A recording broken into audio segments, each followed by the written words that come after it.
Welcome ladies, gents, and MBs. Today we will be creating an application that does your vocabulary homework. Now, this is something you probably haven't had a problem with since middle school, but it can be easily automated, therefore using it as an excuse to practice programming isn't a bad idea. We will be using Java, so if you haven't, please download the newest Java version, the link will be in the description. We will be using the MVC design pattern, which is a popular way to organize your code for graphical applications. This pattern involves splitting your code into 3 sections: a model containing the data, a view containing the visual elements, and a controller containing the application logic. Okay, let's begin by creating a new project. You could use your IDE of choice, but I will be using IntelliJ. Its download link will also be in the description. I will be naming the project Define For Me, and we will be using the Gradle build system. Then in the advanced settings, you may set your group ID, which is usually your website backwards, but I will use me.marcelohdez. Next, IntelliJ will start Gradle up, so we'll wait until it has finished and creates the file directories on the left.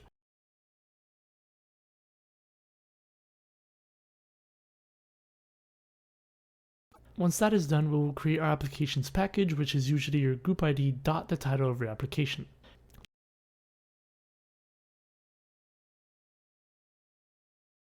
The first class we create will have the same title as our application, and it will contain our main method, which IntelliJ can write for us if we type psvm and press enter. We can run this method now to make sure everything is working correctly. And in the future, we could run it again by clicking the play button on the top right. Okay, so now we'll have to add our dependencies.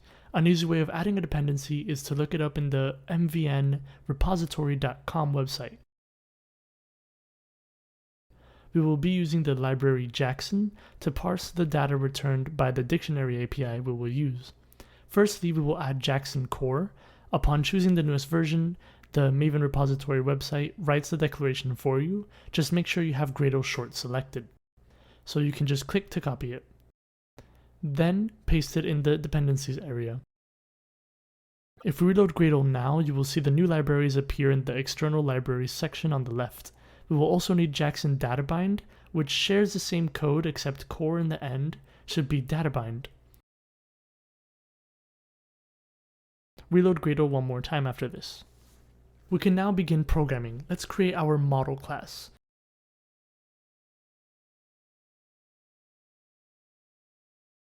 Which will contain a private final default list model containing strings. We will need to access it from other classes, so we will need a getter method. IntelliJ can write this for us as well by right-clicking the variable name, selecting generate, then getter, and clicking accept. Next, we will create our view class, which will extend JFrame, making it a window. This class will contain several components as private final variables: a J-tabbed pane, a J-list of strings for our words, a J-text area for the definitions, a J button to paste our words. Also, let's set the initial text in the text area to be no words have been defined. And finally, a J button to start defining the words. In this class's constructor, we will take in a default list model to use in our list of words. The model used by a JList needs to be set in the constructor, so we will instead create it here rather than above. We can also set some of the initial properties of our components here, like making it so the text area cannot be edited, and making it so the text area will wrap text to a new line if a line is too long. Then we will set the Windows title to be defined for me and set its default close operation to exit on close. This just means that all of our code will stop running when we close this window. Let's also create a button row panel which will store our buttons. By default, JPanels use a flow layout, which is a layout that places the components you add horizontally from left to right in the order you add them. We will add our paste and define buttons to this row. Next, we will add the tabs to our tabbed pane. First, the words tab containing a JScroll pane with our list of words in it. So if the list gets too long, we can scroll through it. And then the definitions tab containing another scroll pane with our text area in it for the same reason as before.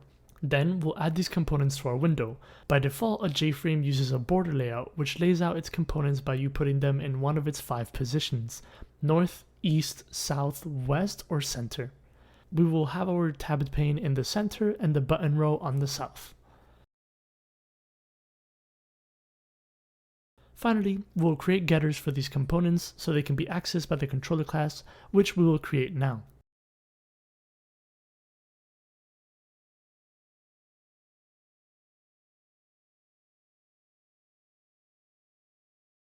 Our controller class will contain private final variables of our model and view, which we will get from the constructor.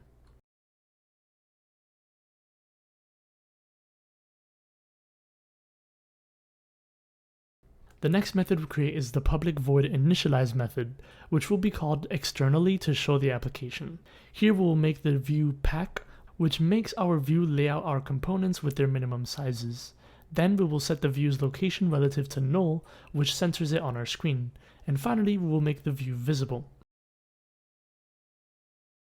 Next, we will make our define words and paste words methods, which will be called when the corresponding buttons are pressed. To make this work, we will assign them on our constructor by getting the view's paste button and adding an action listener, which will call the method, and then doing the same with the define button. Inside our define words method, we will create a string builder instance, which is what we will use to set the text in our text area.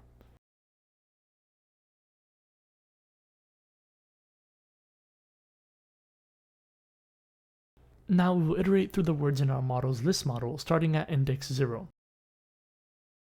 And here we will get the word at the current index and then append the word, a hyphen, and the word's definition, which we haven't created the method for that yet, to SB.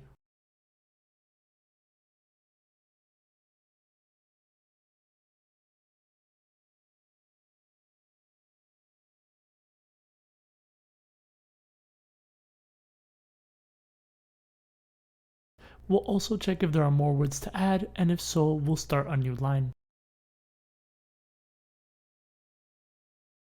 Now, we will create the definition method, which will return a string and take in a string being the word we're looking for. Here we will try to connect to a URL, we will catch any exception and print the error returning no definition found.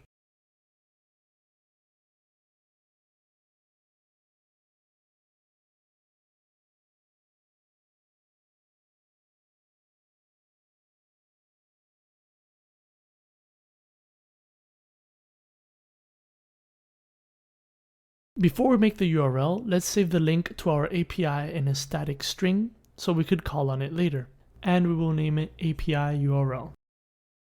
The API we'll use is a free dictionary API located in dictionaryapi.dev. Here you can try it out. For example, typing in Bob will return a JSON containing the word's data. Browsers like Firefox automatically parse that information for us, so it's easier to see what is happening. Here we can see that the first result has multiple meanings and definitions. But we will use the first of everything in our application for simplicity's sake. We will get the API's URL without our word in it and paste it into the API URL variable. We can use this in the getDefinitionOf method when creating our URL, as we just have to add our word to the API URL string. Then we will read the JSON through an instance of Jackson's object mapper. Now we will save the definition into this def variable for reasons I will show soon. But first we will read the tree from the URL and then get the first result, then its meanings, then the first results again, then its definitions, and then the first result again, and finally get that result's definition and convert it into a string. Then we will return the definition variable. IntelliJ will warn us that there's no reason to save def as a variable, but I will show you why we did so shortly. For the paste words method, we will try to get pasted text from our clipboard. For this, we need to call toolkit.getDefaultToolkit.getSystemClipboard.getData with the string data flavor, and turn that into a string. We will catch any unsupported flavor or IO exceptions and print could not paste from clipboard. Now, this pasted text will be turned into our words, so we make a new variable, and we will just convert pasted text lines into a list, and then add that list to our model's list model.